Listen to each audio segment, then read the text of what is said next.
How about I had a phone call. Anyway, so first thing first, I had questions concerning um, pain pills, traveling to another country. You know, um, I'm gonna just give you my experience, and you can make the decision on your own. So, I did take some pain pills, some hydro, terminal, Xanax, some Dilaudid. But anyways, um, as far as getting it through airport security, it wasn't like some of the dogs said, man, maybe because of the partial government shutdown, or wherever airport you traveling from. All I know is in Atlanta, this is what I did. I got me a pill organizer. I had two, and I put my pills in my pill organizer. They ain't gonna have time sitting here gonna ask you what this pill is, what this pill is, what that pill is. I filled it up with my pain pills and my vitamins, but I put them in, you know, regular like I would regularly do. And that I put in my carry-on bag. I could have put it in my luggage, but a lot of people was against that. So I didn't want to hold up the process of boarding my plane. So I just went ahead and I put it in my carry-on bag. We went through security without any trouble or anything like that. So that was pretty good. Now, me, I never been on a plane before. That was my first time on the plane, so I was nervous as hell, because I didn't know what to expect. And sorry, but not sorry. Um, a lot of time when you're having surgery, stuff like that, or out of the country, like I am, they're not gonna. It's hard to get unless you previously had issues that someone prescribed you pain pills. They're not gonna give you no pain pills, okay? So let's just be honest. I'm just being real. However you get your pills, just put it in a pill organizer. That'll be the best thing to do. But to each his own. Now, it was a different experience for me going into Atlanta airport. Everything went smooth. Um, there was a couple of things I had to give them my peanuts, my boiled peanuts, and my cheese. They wanted me to put it in my bag to go under the plane, but they had already sent that through. So I wasn't finna go back through all that because it's a long line. You have to go through a little maze. You've been to an event before and you have to go through the maze, or if you've been through any security check, you know what it's like. I'm not finna go back through all that. So I said throw it away. I just wanted to get on my plane on time, which I did. Um, that was a different experience for me. But I don't need to talk about plane rides because y'all, if you travel before, you know what it's like. Now, I will say this: when you first get to the DR, when you get to the airport, you're gonna follow everybody. The first thing you're gonna be like, "Where my luggage? Where my luggage?" Okay, you have to go through immigration first.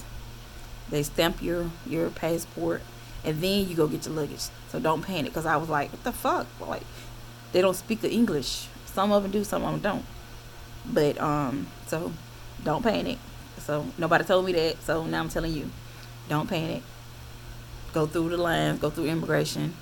If you want to get your exchange, your money exchange, you can do it there at the airport. I didn't because I was so worried about my luggage. So, but you still can get it done there at the airport, or you can do it later. You know. So I got my luggage. We met our driver George, and I was waiting on another dog, Drea. Cool as fuck. She cool as fuck now. We hit off immediately, and they brought us straight to the recovery house. All the girls, they was friendly, and they were just filling us in on what to do, what not to do, and stuff like that. And it's good to have people who experience this stuff so we can help other people, because at the end of the day, that's all you have is the people that's going through the same thing that you're going through to help you. Okay. So as we was talking, we got here on a Sunday, so the clinic and all that was closed. So the next day, we woke up, we ate a little something, not much, but when you're going to do your labs and stuff, be prepared to be there for 5 to 6 hours. I'm gonna let you know that now, because you have so much to do. They have so many people that's having labs and having surgery, and you're not the only one. So if you want to take a little snack with you, I suggest you do that, because you're gonna be hungry as hell. Anyways, just be prepared to be there for hours for the labs and stuff. They want to make sure that you're on point for surgery. Make sure your hemoglobin is on point, because you would be disappointed if they tell you're trying to get one or more surgeries done. You'll be so disappointed if they tell you can't get it done because your hemoglobin is low. So you don't want to not play with that. Okay. I know a lot of people said they took SS tonic. I took iron pills, and I took the SS tonic pills daily. Okay, for a whole month and a half. I took it daily, every single day. You're gonna need that. A lot of people get the liquid. I will suggest against the liquid, because you probably taking way too much, and then you have to keep buying it. Get the pills. Okay. My hemoglobin was high. It was like 14.6. So mine was good. Make sure you get your labs and stuff. Make sure you get yourself checked out before you come. Even though I did get myself checked out, I didn't have no issue with my blood sugar until I got to the DR. Apparently, my blood sugar that morning when I was doing my lab was 245. That was too high. And then they retest me. It went down from 245 to 145 within a matter of a couple of hours. But I'm diabetic, so. But it didn't stop me from getting my surgery, because my hemoglobin was on point. I made sure of that. But it kind of freak you out, because like, how'd I leave my country, come to another country, and be diagnosed with something? Okay. But anyways, so make sure you get all that done before you leave. Now, come surgery date. Again, make sure your stuff is on point, because it was 2 dolls that wanted to get these done, and they couldn't because the hemoglobin was low. So I'm sorry, but you have to pick and choose on which service that you want done. So make sure I'm telling you, that they will tell you no. If your hemoglobin is not on point, you cannot get the surgery that you want. Okay, let's be clear about that. They will tell you no. Anyway, day of surgery. Make sure. I don't smoke. I never have. But you have to go through so many tests. The day before surgery and the day of surgery. Okay, so you want to make sure you on point. Make sure you tell the truth. You smoke, let them know. You drink, let them know. Okay, you do drugs, let them know. Because it's your health that's at risk. Lying is not going to help you. Anyway, so my surgery, Medina came in that morning, marked me up, asked if I have any questions. What's my expectation? I told her I want hips. I said, fill in the little flat spot, and I want projection. Okay. I didn't have no booty. I had booty when I was younger and before the kids. So, me having kids, they took my booty away. Thanks, kids. For mommy to give you life, I had to took away my ass. Anyway, I am a blue pill. And some of the stories that I heard before the surgery, like people waking up out of surgery, I'm like, how? I had surgery before, twice. I never woke up out of surgery. So I was like, I don't want to wake up. A lot of people say, yeah, I want to wake up. I want to. No, I don't want to wake up. I don't want to be cut. Being they, put it like this. My fear was waking up out of surgery and I feel everything that they doing, the pain and stuff like that. Not true. I did wake up though. That's crazy. I think they was just finishing up my BBL, doing the lipo and stuff in my back. I was face down, and I remember I turned my head. I was letting them know that I was up, and I remember someone rushing over to me and putting the oxygen mask on my face. But I was like, what the fuck, I didn't like that. I feel like I was suffocated. I thought I was gonna suffocate. So I felt that they flipped me over. I'm gonna take this out of my ear. I felt when they flipped me over, and they did my tummy tuck, and I felt all of that. It didn't hurt. I didn't feel no pain. I just felt when they cut me. When they first cut me, I felt when they sewed my muscle, my stomach muscle. I felt when they jugged at it, to see the separation, and I felt when they sewed it up, and I felt when they did all that, and I felt when they was putting my fire on. I was trying to let them know that I was up, but I couldn't say nothing. I couldn't say nothing. But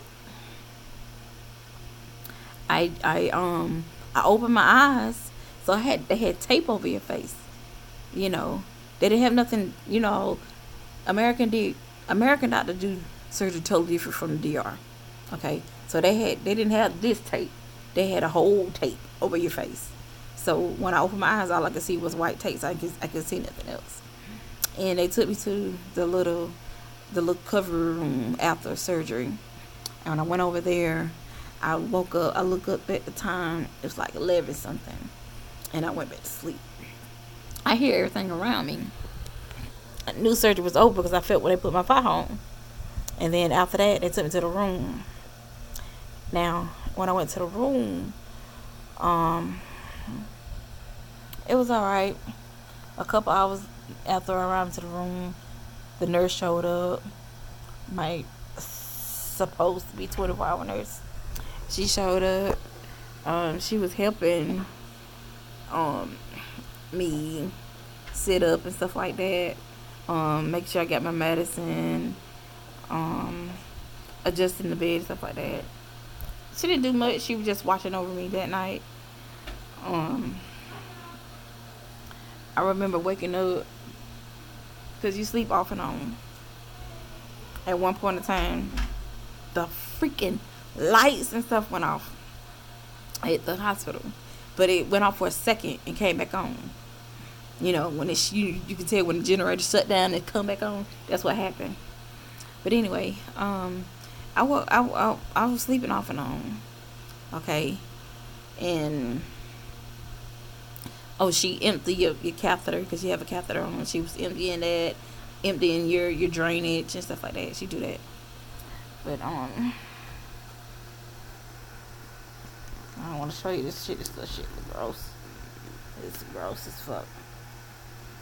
Anyway, so I woke up about 3 something in the morning, and I was in a lot of pain. And I asked her for some pain meds, and she did speak English. All I heard was 1 to 6, 1 to 6. I said, okay. I'm thinking that she said I can't get nothing until about 6 o'clock in the morning. On the doctor's list, it said we can have Tylenol leave. So I took her to leave. I was asking her, can I take her leave? So she got the pill, and she said 1. Okay, I didn't know she was gonna snitch me out. Okay, the nurse came in because as I took the leave, the pain wasn't going away. So I had to get my phone out and put in the Spanish part in English and let her read it in Spanish. What I was asking, I said, I need some pain medicine. Now I'm in so much pain. And so she said, I'll go get the nurse. She put it back in my phone and said, I'll go get the nurse. I said, okay. She said, doctor. So she went and got the nurse. The nurse came and she said, did you take something? I said, yeah, I took her to leave. She said, don't ever do that. She said, don't take nothing unless the doctor tell you to. I'm like, this bitch just stitched me out. I said, I asked her, can I take one? But she didn't understand what I was saying. But she was the one who gave me my bag, so I can take the pill. How about that? Anyway, so um, they came around. They gave me some pain medicine. They took the faja off me, and it was like they're gonna come around at 7 to give you your massage. Yo, I don't know what the fuck is going on over here, but when I tell you time is at a standstill over here, 5 minutes seem like 20 minutes. Okay, an hour seem like 3 hours. That's how slow the time is over here. It's slow as fuck. Anyway, um, so I'm waiting. She got up, she left about 6 something, a little after 6. I'm like, where the fuck she going? You gonna be here 24 hours? Like, but she left. So I'm just waiting. But she left. When she left me without my nurse button. She put that up somewhere, and I couldn't get to it. I couldn't get up by myself. I had the catheter in, so I couldn't get up. So 2 young ladies finally came, and they didn't speak English either. But when they asked me what my name, I said Shakita, like, and then they started singing Shakita. Okay. In Spanish, Shakita means little one. There's a song. There's an actor who has a song about Shakita. Okay, so that's me, but it means little one. Anyways, so they came by, they took the file off and everything, came back, gave me my first massage. That shit hurts. It hurts. But you know what? After they was done with the massage, it felt so good afterwards. It felt so much better. I felt better a little bit. Just a little bit. And they came back around. They put my faja back on my bones and stuff. And I was like, was telling, the nurse came in, was going over what I needed to do once I leave the clinic, the aftercare and whatever, and that she prescribed me to go into an oxygen chamber for 3 days for 3 hours.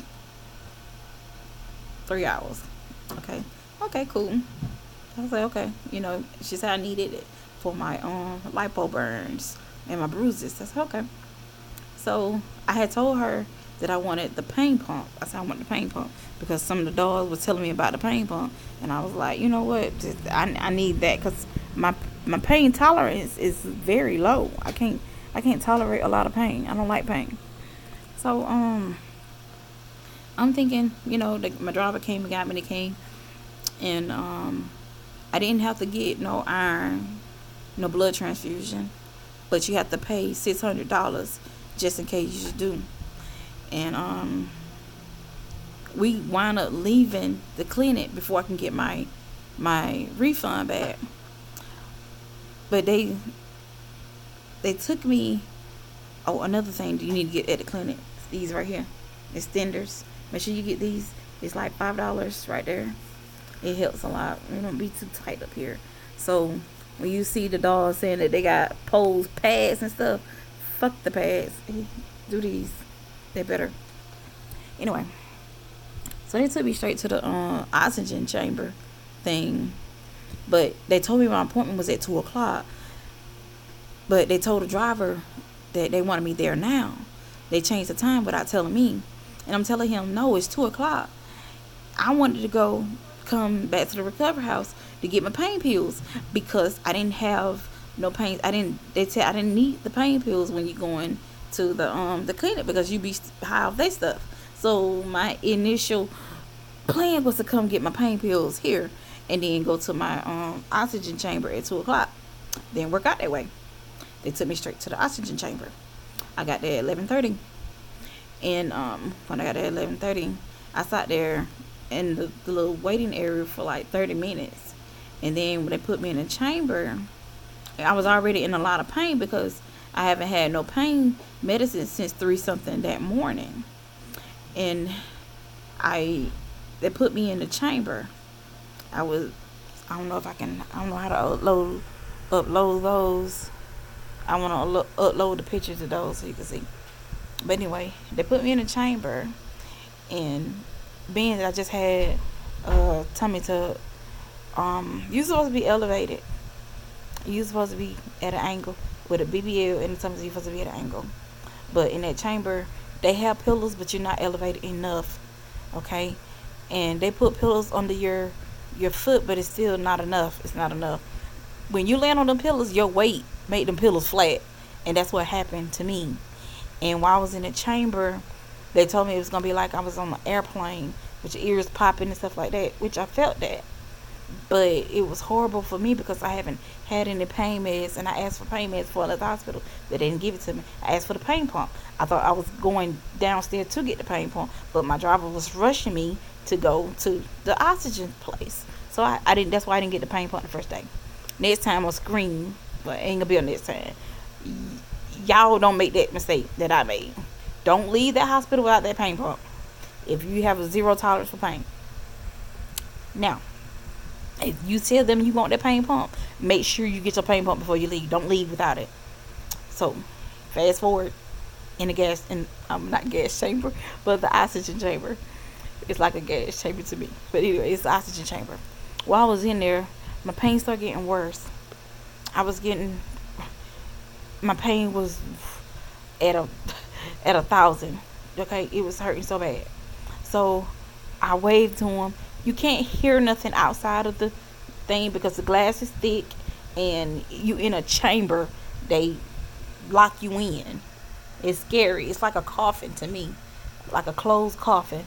I didn't like it, but they said I needed it to help me heal better, and I'm all for helping me heal better. Okay, at first. So they put me in there. When they put me in there, I started hurting real bad. I said, I gotta get out. So I'm knocking on the thing to let them know that I'm out, that I need to get out. So he kept telling me, he was doing like trying to tell me how long I got left. I said, no, I need to get out. So he walked away, and I'm like, what the fuck he's going? I need to get out. So I started to panic. I started crying. I mean, my breath was being taken away. I wanted to get out, like it was closing in on me. And when they finally let me out, she said, oh, so sorry. Tell me, I didn't know. No. I said, I want out. Okay. So after that, that was my first session. And I was ready to go. So when I left, I came straight here to the recovery house, and it was horrible. Came here. I had another session at 8:00. I left there at 4, a little after 4. My driver had to go pick up 2 more girls from another clinic and take them to their recovery house before I even got home. Before I got to my recovery house, I didn't get to my recovery house till 5:30. Keep in mind, I have to go back to the chamber. Hold on. Hello. What kind of pizza you order? It's coming from pizzeria. We don't know, just sausage and cheese.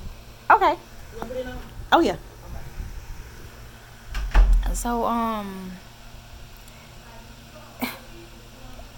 that just took my time away. I was so pissed because he had to go pick up 2 more girls. Even though their recovery house is right around the street from mine, it's the traffic that really that got me blowed because it was so horrible, and I'm in pain. I'm trying to get my pain meds, and it was just taking so freaking long. Okay, so finally made it here. He kept apologizing. I'm like, nigga, you ain't sorry. You ain't sorry one bit. It's money. It's business. It's business. It is what it is. At this point, I don't care about your apology. I just need to get my pain medicine. Okay? I accept it, but I gotta go. I need my pain medicine. So I got my pain medicine. And then, before you know it, it's time for me to go back to the gas chamber. and but I made sure I took my meds before I went. So it was okay. It was cool that point in time. I think I went to sleep during the process because I didn't want to think about me in a chamber. So I went to sleep. I kept my eyes closed and I went to sleep. They got a TV above it that you can watch, but you can't hear nothing. So it was like pointless. But so the next day, I had to be there at 10. I had to go back. So again, got up. The drive to the gas chambers was hell because the traffic. The traffic is so horrible here. It's funny, and then again, it's not funny because I can't drive over here. I have road rage. Not to mention, some of the people that's on the motorcycles, I probably would have ran their ass off the road. So I can't drive over here.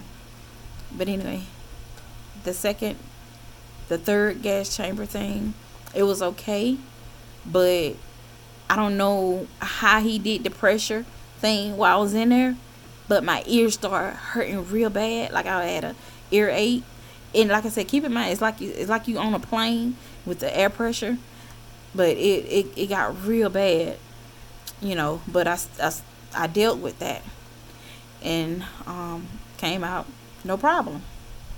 Okay, I had another session at 5 o'clock. I went that morning at 10, had another session at 5 o'clock. I goes there. I'm thinking I'm finna go straight into chambers. You have appointments. I hate. That's the only thing I hate, and that's with anything that I do. If I have an appointment time and you expect me to be on time, I expect you to keep my time. My time is just as valuable as yours. So I didn't get in the chamber until 5:45. Okay, so I'm already pissed because I just want to get in the chamber, get back to the recovery house. Get in there. Everything was going good. Okay, then all of a sudden I started sweating real bad. Now this is my 4th time in the chamber, and I started sweating real bad. And then I felt my breathing was getting harder, like, and I was pulling from my stomach, and it was pain. And then I was trying to hold out, finish my last couple of minutes because I've been in there over an hour and a half. It's only supposed to do an hour and a half each session, but it was longer than that because he put on a movie, and I was watching it. It was stupid. I couldn't hear nothing, but just looking at it was stupid and pissing me off. But the movie ended, and I'm still in the gas chamber. Why is I'm still in here? But I started sweating. I remember seeing them coming in trying to adjust the temperature. So he came over and he leaned over above me, and his thumbs up.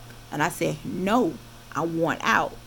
Because you're laying down and the out is above your head. So he knew what I was saying. I kept shaking my head, no, I want out. So he walked away. Another guy came over. He walked away because he did his thumbs up too. I said, no, I want out. Then a lady came in. She stood over me. I'm looking at her like pissed. And I'm telling her, I want out now. And she went and got the other guy. He come back in. I'm like, all y'all motherfuckers know that I said I want out. Okay? You can't hear me, but you can see me. So by that time, tears start rolling down my eyes, rolling back because I'm trying to tell them I want out. My breathing was getting real hard and heavy, and I'm pulling from my stomach, and that's not a good thing. So he finally let me out. They have to depressurize or something. You feel 2 to 3 different pressures trying to get up out of there, okay, before they let you completely out. So when he finally let me out and he seen me breathing and crying, he said, I'm so sorry. Why you didn't tell me? I'm like, nigga, I told you. I said I want out. I said, well, you gave me the thumbs up. I said, no, I want out. So he kept apologizing and asked me, was I coming back the next day? I said, fuck no. No, I would not be back. And he said, I'm so sorry. I had to contact the doctor. I said, you can contact whoever you want to. Okay, because first of all, I'm paying for this. I'm paying, not the doctor. I'm paying for this. So if I'm telling you to let me out, you let me out. And because you didn't do that, you won't see me again. And this is the second time that they done this. Okay. So they take pictures of your wounds, and they put you back in your faja and all this other stuff.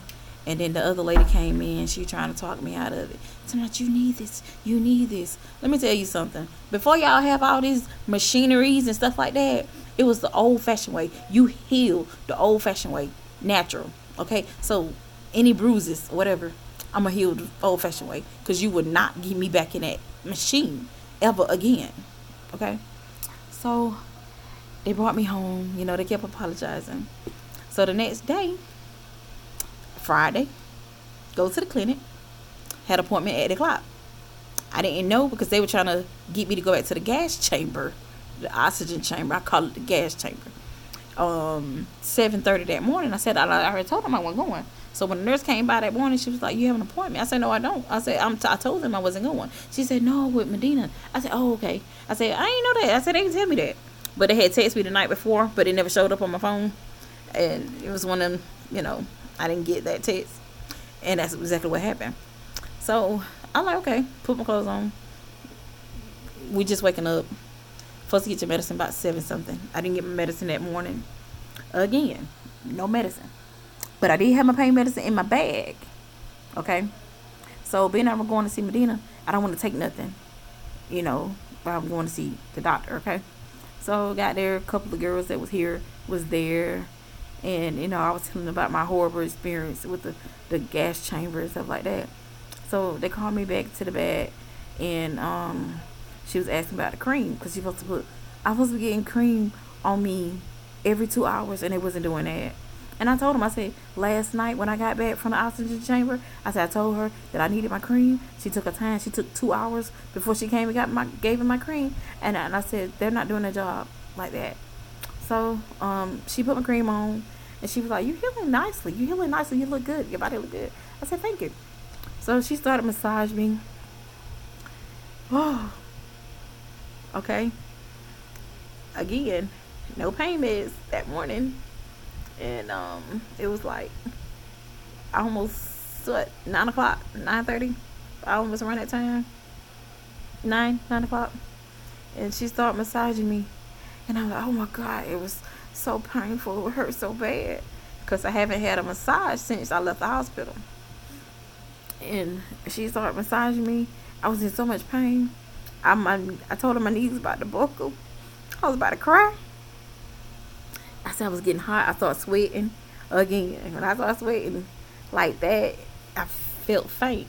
You don't want to say you feel faint in their office, because then they want to give you a blood transfusion. Well, for me, that's money, okay? But anyway, no, don't listen to me. That was just me. Anyway, so I said, I need to sit down. And I sat down. She didn't even fasten my faja up.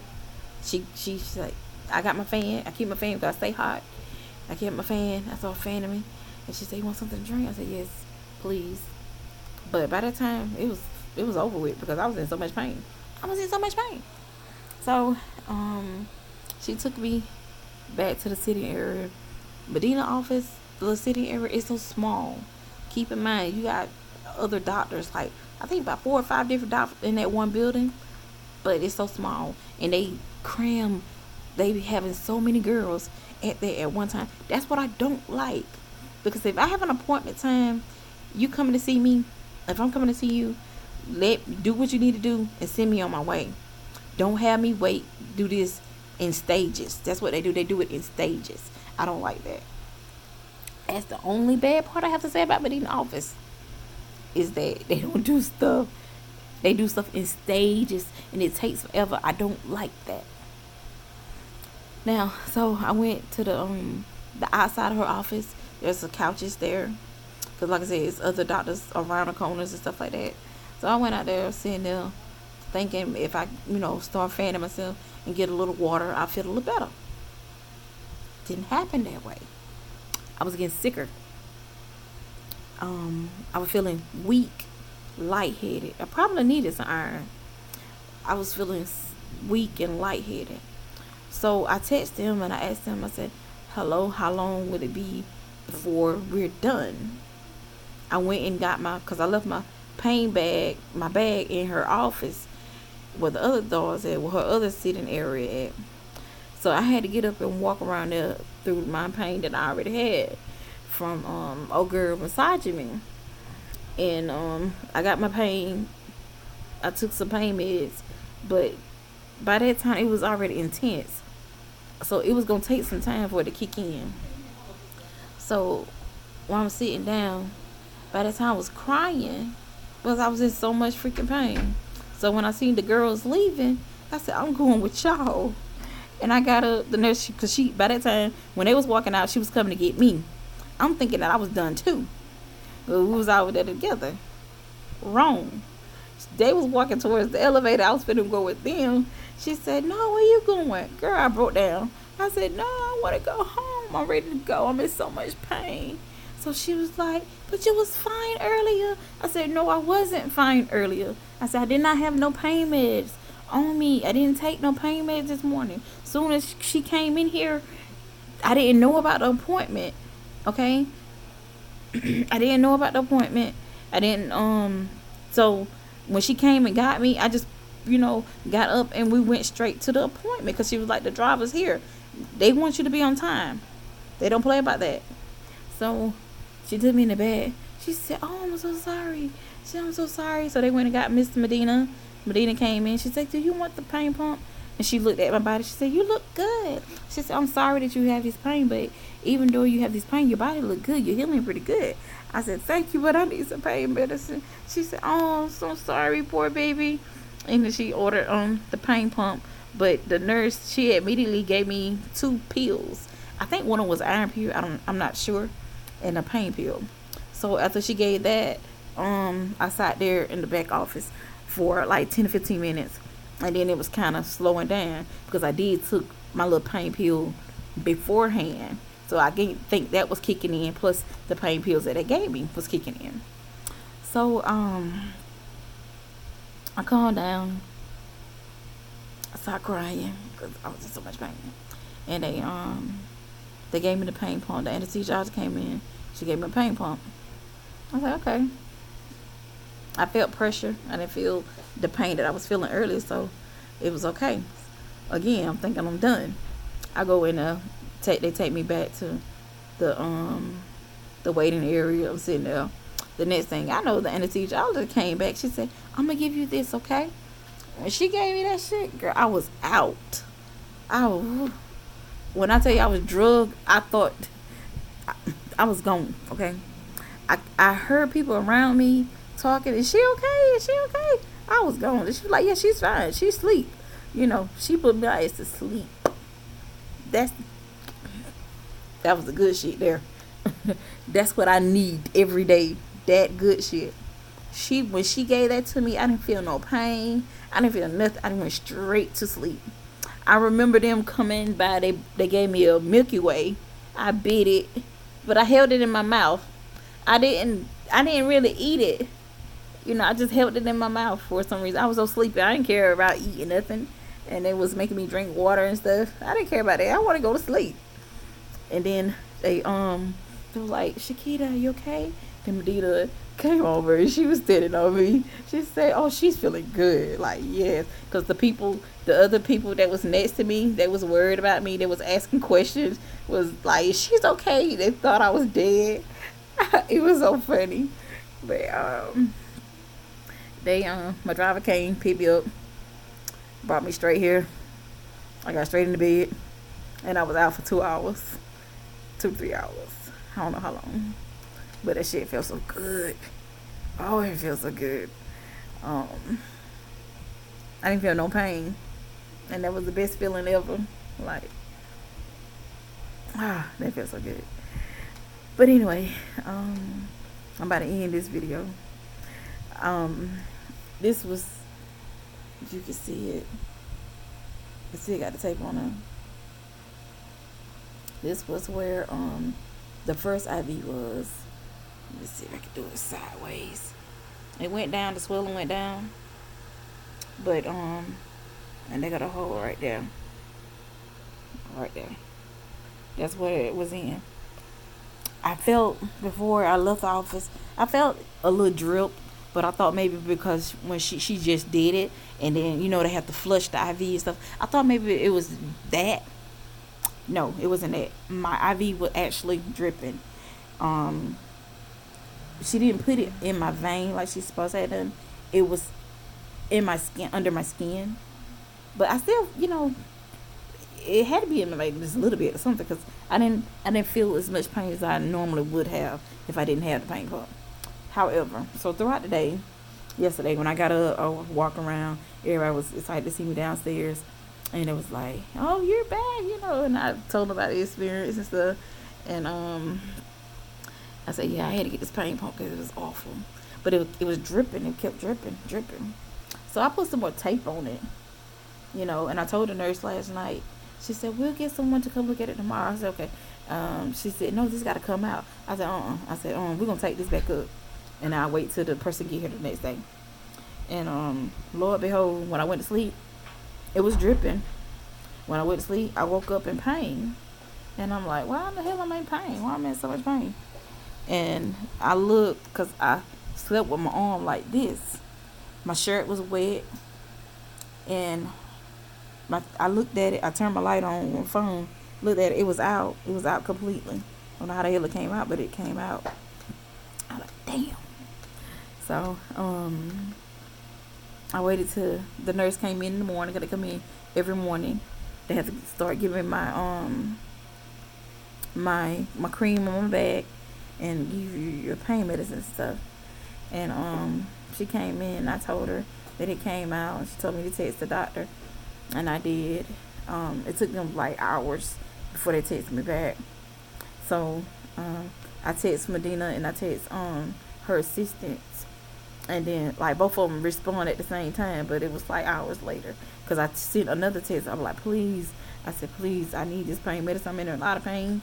I said, my pain pump came out. I don't know. It came out when I was sleeping. I had told the nurse the night before that it was leaking, and so here we are. So I did my massage, but I had to tell her specifically how to do it. You gonna be in a lot of pain, no doubt. But it's when, and I'm gonna show it. When they're doing your massages, they're doing it from behind, and they're pushing both sides at the same time. That was the one. That's the part that gets me real bad. Okay. Hello. You ready? Yeah. Okay. Come here. All I have is a 20. Huh? All I have is a 20. All you got is a 20? Uh, And American dollars or pesos? American dollar. I got a 10 in pesos. I don't know. We gotta see how much it costs first. We ordering sausage and cheese. Okay. I gotta see how much it is. Okay. We both order it right now. And then we grab money again. So, what was I? So I had to tell her how to massage. When they did it at the hospital, they made it easy because they turned me on one side and then they turned me on the other side. I didn't feel that faint feeling. I didn't feel like I was about to pass out, or like my knees about to buckle. So when I went and got my massage today, that's what I told her to do. I said, please do one side at a time. I can handle one side at a time. I mean, I know you have a job to do, but you can just do one side at a time. I can handle that better. Because when they pressing on you at the same time on both sides, those are nerves. And it hurts so bad. And every time they do that, my knees be about to buckle. Like I'm about to pass out. So she did just that. And when she did it, she tried it, both of them at the same time. I said, no, one. So after I put up that one finger, because I told her, I put it in my phone. I asked her, because she don't speak English either. I asked her to do, would you please do one side at a time? I said, that what helps me, And then when I threw it up that one finger, she didn't do it no more. So she did it. She made sure she did it one time, one side at a time, and it made it easier.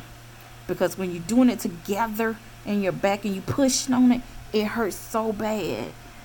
You be want to cuss, fight, whatever. Like you want to stab a bitch, like that hurts. Don't do that.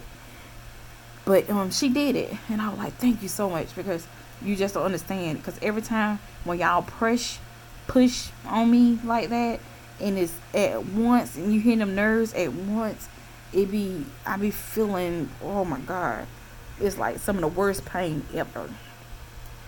Anyway, so I got through my massage, pretty good. She did real good.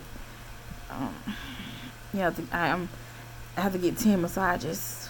Actually, you're supposed to get more, but I only paid for 10 because, like I said, you have to pay for all this stuff. When you get here, you get your quote for your surgery and stuff like that, but there's after the surgery stuff that you have to pay for, and it adds up. So I did bring extra money, but it's just like I do want to go home with some money, so you have to watch some coins. Anyway, so if you have any questions, just ask me, and I will help you as much as I can. I'm gonna do a walk around the recovery house in a little bit, and try to help as many people as I can. I'd rather you know than not know. It's gonna help you in the long run, because a lot of time, a lot of people make it seem so easy, but it's not easy for everybody. Everybody body type, everybody surgery, and everything is different. So if you're like me, you gotta listen. It will help you.